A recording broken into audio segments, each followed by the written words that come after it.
What's going on, you guys? It is Wednesday, and today is going to be our heavy day. And let's take a quick look at the board, and we'll just dive right into it. So we are doing the CrossFit Total today for the workout. Now, the way that this is going to work out in the class setting, where we only have an hour to warm up and get through it, that is not a lot of time to do what's on the board today. We're going to break up the class into certain time periods for each movement.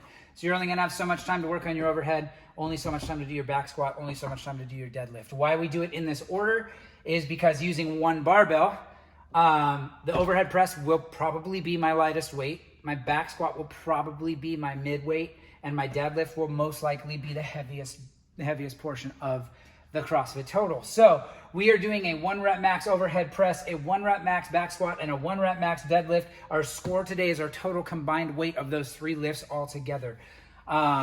So expect that when you're coming into the gym today, know that we've got to move with intention, we got to move with purpose. We're trying to get as much time with that barbell as we can while still getting you effectively warmed up and everything else like that, so we can get through this and you can feel confident that the numbers you put up are close to, if not at, your 1 rep max. Because again, in an hour, that's a lot of work to do. Really easy to allow this to run over and bleed over, but we don't have those options with with quarantine and the state guidelines and social distancing in place, and the 5 athlete cap per class means that you have to be done by the end of your class. You cannot bleed into the next one.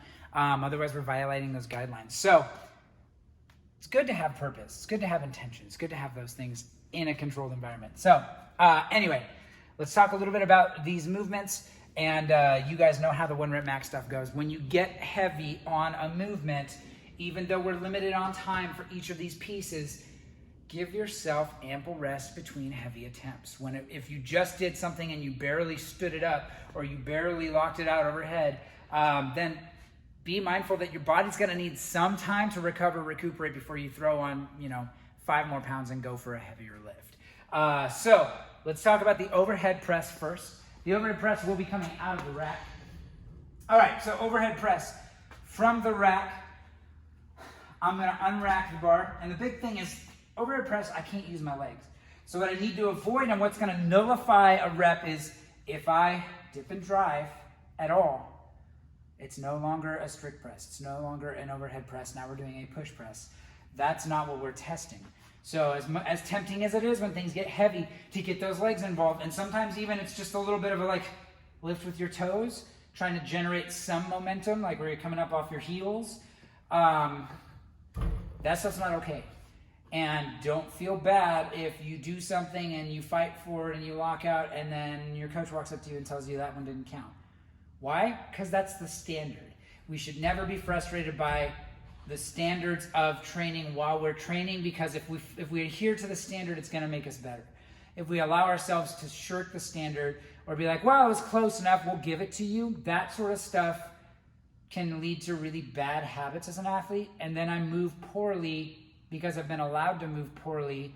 And then when it comes time for me to actually do a competition or do anything else like that, if I'm working towards a competition, next thing you know, I end up with a bunch of no reps because I've been training poorly. I haven't been meeting the standards in my training. And if we don't do it while we train, we're not going to do it when it really matters. So I'm not saying training doesn't really matter, because it does. But that overhead press, I'm going to unrack the bar. So I'm getting my hands set first, unrack that bar, and then without any use of my legs, pressing that all the way up overhead to lockout.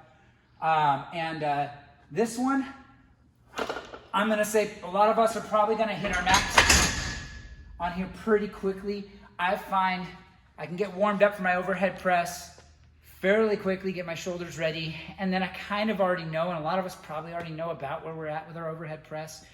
So working up to that weight and getting a good rep. This is one of those movements where I know for me, it is not my strongest movement. And so I know that I kind of know where I'm going to land already in the general ballpark. So getting there doesn't take very long.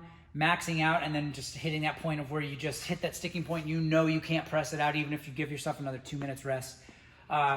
It's a good thing because it might allow us to have more time for our back squat and our deadlift. But that being said, there are athletes that are very proficient overhead, that are very strong overhead, that are going to spend a lot more time here. So when we allot the time to it in the class setting, we're factoring in those athletes that are going to be spending a decent amount of time working up to that overhead press. So that's our overhead press. Again, no drive with my legs or anything else like that. I'm squeezing my belly. If I squeeze my quads and squeeze my butt when I'm pressing, that's going to discourage me from wanting to rebend and get under that barbell or anything else like that. So that's that. The back squat, obviously the bar stays on the rack.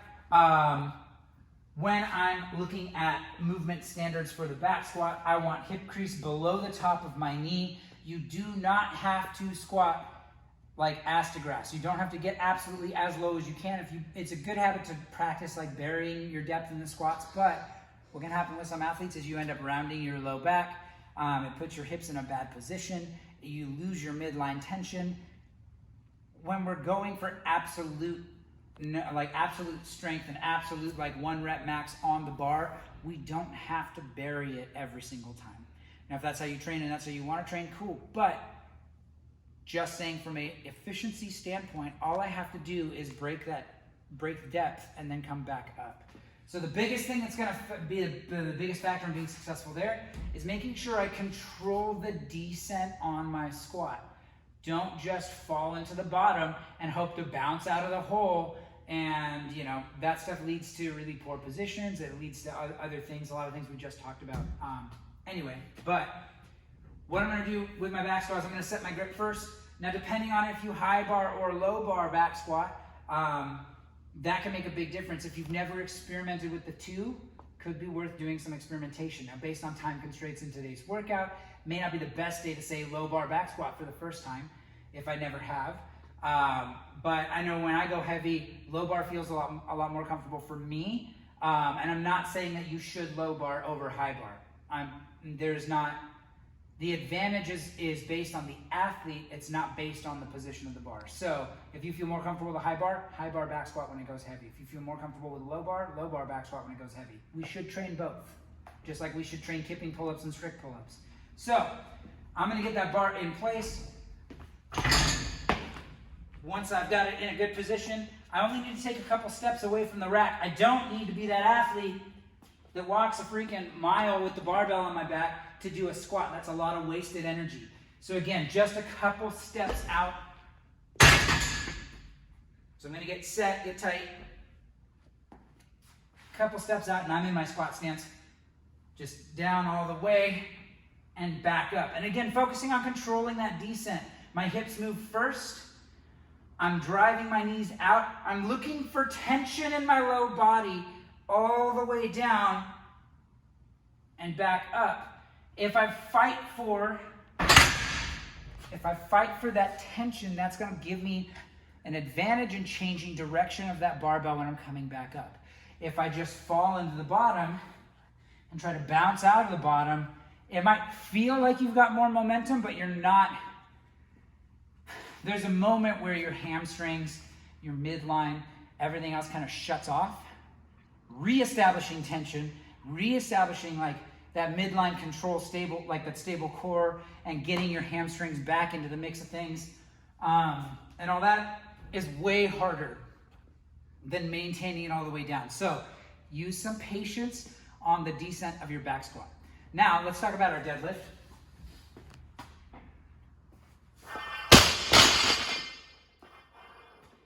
So the deadlift, it is conventional traditionally with the CrossFit Total. So I'm going to have my feet are going to be roughly about hip width distance.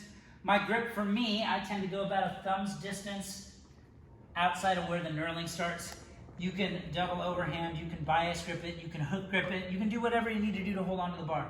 But I'm going to breathe into my belly, so diaphragmatic breathing. We could talk about this on really anything that we're doing today with those heavy movements.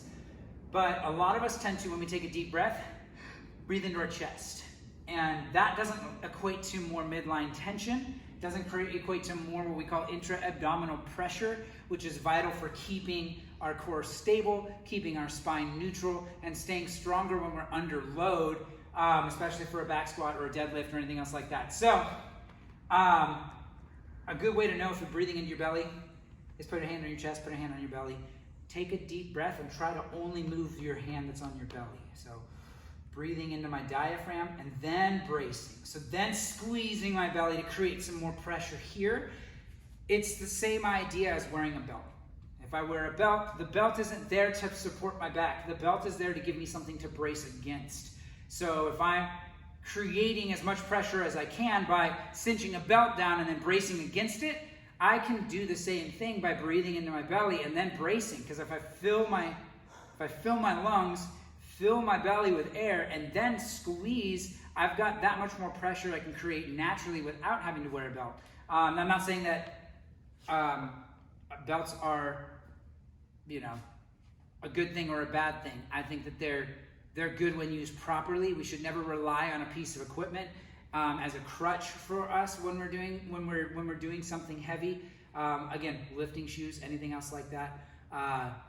They're great tools when used properly, but if we rely on them and we don't fix proper mechanics and achieve proper mechanics first, and have a deeper understanding of what that implement does, then we're doing ourselves a disservice as an athlete. So anyway, with the deadlift, I'm going to fill my belly with air, so I'm getting my grip established, breathing into my belly, creating tension, flattening out my back, and then standing up with it. Keeping that bar nice and close.